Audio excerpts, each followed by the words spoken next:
ढोलकपुर में ठीक रात के 8 बज चुके थे। जैसे ही घड़ी की सुई 8 पर आई, एक अजीब सी हलचल शुरू हो गई। पूरे गांव में रोज की तरह एक साथ कई घरों की डोरबेल बजने की आवाज गूंजने लगी। टन टन, ये आवाज डर पैदा करने वाली थी। वैसे ही सभी लोग जल्दी जल्दी अपने घरों के दरवाजे अंदर से बंद कर रहे थे।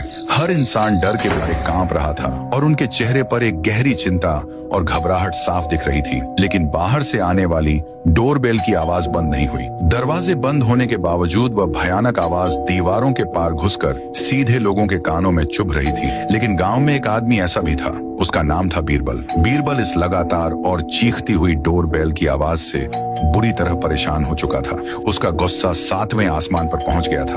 उसने बिना कुछ सोचे समझे पूरे जोर से दरवाजे को खोला। दरवाजा खुलते ही पूरा मौसम जैसे बदल गया। एक जोरदार और तूफानी हवा का झोंका तेजी से सड़क से होता हुआ सीधा बीरबल के घर की तरफ बढ़ा। वह तूफानी झोंका उसके शरीर से ऐसे गुजरा कि बीरबल का सिर धड़ से अलग होकर एक तरफ गिर पड़ा। बीरबल दर्द से तड़पते हुए वहीं जमीन पर ढेर हो गया। उनमें से एक घर थुंग थुंग का था, जो बड़े मकान में रहा करता था।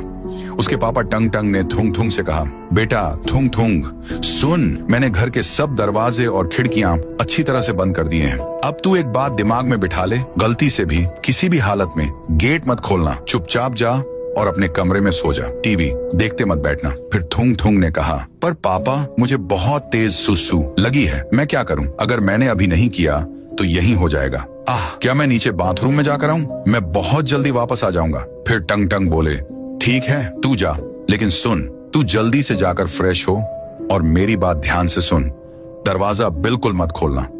थुंग थुंग ने झुंझलाहट में बोला, हाँ पापा नहीं खोलूंगा। आप लोग बिना बात के इतना डरते क्यों रहते हो? मुझे सब समझ में आ गया है, मैं अब बड़ा हो चुका हूँ यार। यह कहकर थुंग थुंग नीचे के फ्लोर पर चला जाता है। बाथरूम में वह अच्छे से सुसु करके फरी होकर मेन डोर को देखता है और एक गहरी सोच में डूब जाता है। यार ये क्या ड्रामा है? हर रात 8 बजे ये बेवजह का खौफ। सब कहते हैं 8 बजे के बाद दरवाजा नहीं खोलना चाहिए। साला, अब तो मैं देखकर ही रहूंगा कि आखिर 8 बजे के बाद दरवाजा खोलने पर होता क्या है। फिर क्या था, और सीधा जाकर जोर से दरवाजा खोल दिया। लेकिन वहां बाहर सड़क पर एक बड़े से बॉक्स के अलावा और कुछ नहीं था। थूंग थूंग बिना कुछ ज्यादा सोचे समझे घर से बाहर निकला और बॉक्स के पास आकर आजू बाजू देखने लगा। कोई आदमी नहीं, कोई भूत नहीं, बस एक अकेला बॉक्स। थूंग थूंग ने बॉक्स को उठाया और उसे अंदर ले जाने लगा। अंदर पहुंचकर उसने बॉक्स को टेबल पर रखा और उसे देखकर सोचता है, वाह, एक बॉक्स, किसी ने इसे यहां छोड़ दिया होगा। आज तो मजे ही मजे, इसमें कुछ तो लगता है, कहीं PS5 तो नहीं? कुछ भी हो, देखो, दरवाजा खोलने से मेरा फायदा ही हुआ।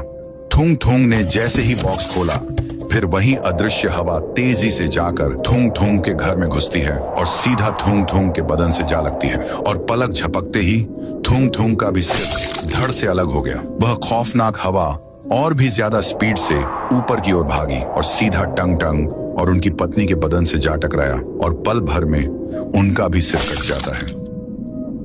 ढोलकपुर के एक बड़े मकान में अब केवल मौत का सन्नाटा छा गया था। ढोलकपुर में अब सुबह हो चुकी थी, लेकिन यह सुबह कोई नई उम्मीद नहीं लाई थी। जब एक नया पुलिस ऑफिसर जांच के लिए आया, उसका नाम था राइस्टार। राइस्टार ने पूरे परिवार की लाशों को ध्यान से देखा।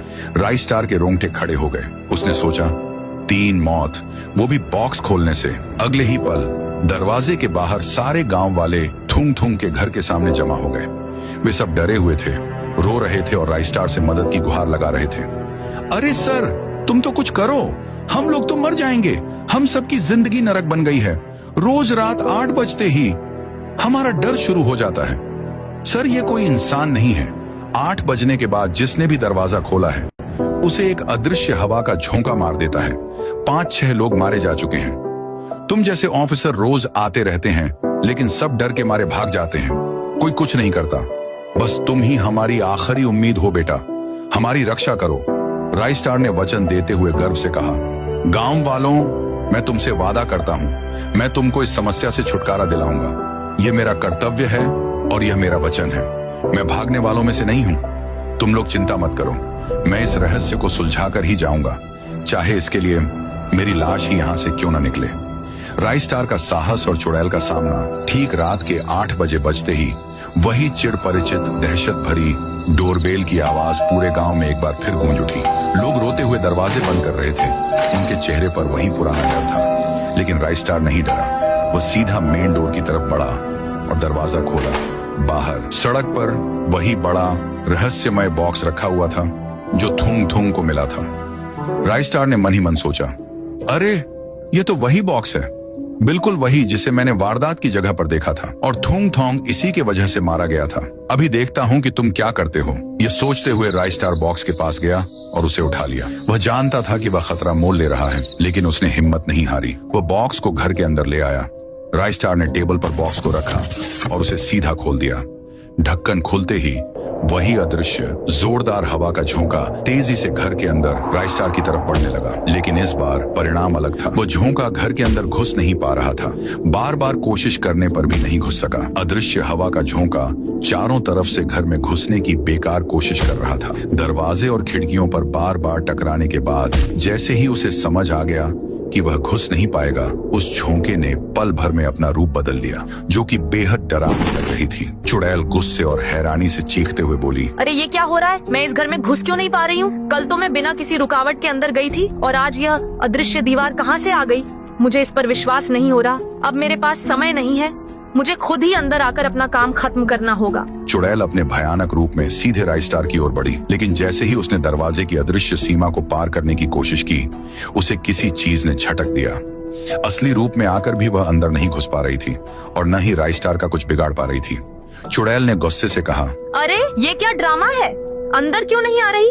चल पहले ये बता, तू कौन है और तेरे पास ऐसी क्या शक्ति है जो मुझे अंदर आने से रोक रही है? राइस्टार बोला, मैं तुझे बता दूं, मैं इंसान ही हूँ, पर मेरे पास ऐसी पावर है कि तुझ क्या, तेरे जैसे 10 और भूतों को भी एक साथ रोक सकता हूँ। तू तो बस एक छोटी मोटी रुकावट है।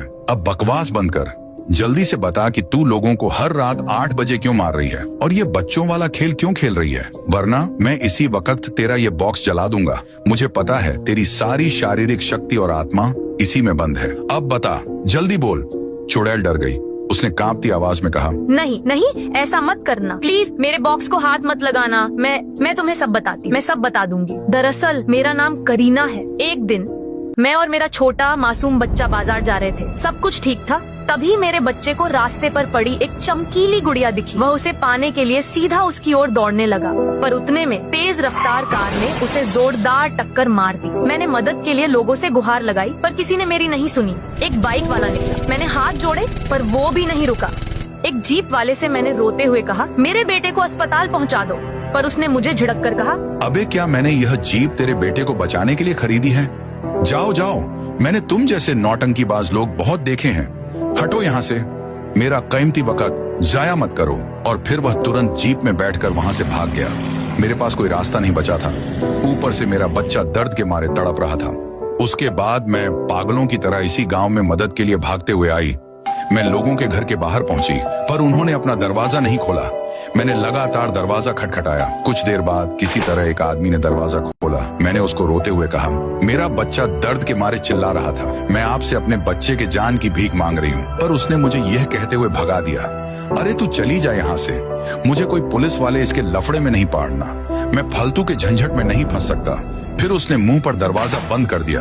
उसके बाद मैंने हर घर के दरवाजे खटखटाए।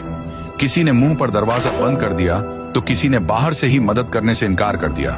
जब मुझे कोई मदद नहीं मिली, तब मैं रोती हुई वापस अपने बच्चे की ओर भागी। कुछ देर बाद मैं उस तक पहुंची, पर अब बहुत देर हो चुकी थी। मेरा बच्चा तड़प तड़प कर मर गया। इस गांव के लोगों ने उसकी एक चीख भी नहीं सुनी। मैं बच्चे के जाने के गम में पूरी तरह टूट गई और सदमे में मैंने पुल के ऊपर आकर पूरे गांव को बद्दुआ दी। ओह, ढोलकपुर के बहरे और पत्थर दिल के लोगों, तुम सब ने मेरी और मेरे मासूम बच्चे की चीख को अनसुना किया। मैं तुम्हें श्राप देती हूँ, अब से हर रात ठीक 8 बजे मैं एक अदृश्य खतरे के रूप में तुम्हारे दरवाजे पर आऊंगी। तुम सब डर के मारे अपने दरवाजे बंद कर लोगे और जिसने भी उस वक्त स्वार्थ या डर को छोड़कर दरवाजा खोलने की हिम्मत की, उसे वही तड़प मिलेगी जो मेरे बच्चे को मिली थी। उसके बाद मैंने ब्रिज के ऊपर से कूदकर अपनी जान दे दी। इसी वजह से मैं लोगों को मारती हूँ। उन्होंने मेरे बच्चे को मरने दिया, अब मैं उन्हें उसी दर्द का एहसास कराती हूँ। इंसानियत की जीत। चुड़ैल करीना की दर्दनाक कहानी सुनकर राइस्टार की आंखें नम हो गईं। राइस्टार ने तय कर लिया कि वह करीना की आत्मा को शांति दिलाकर ही रहेगा। अगले ही दिन पूर्णिमा की रात ठीक 6 बजे गांव वाले उस सूखे पेड़ के पास जमा हुए। राई स्टार भी वहां मौजूद था। राई स्टार ने उस सूखे पेड़ के चारों ओर काफी सारी मोमबत्तियां लगाई। गांव वालों ने मोमबत्तियों की रोशनी में जमीन पर झुककर रोते हुए अपनी गलती मानी और करीना के बच्चे से माफी मांगने लगे। हमें माफ कर दो करीना, हमें माफ कर दो मासूम बच्चे, हमसे बहुत बड़ी गलती हो गई, हम पापी हैं, हमने इंसानियत को मार दिया, हमें शांति दो, हमें माफ कर दो।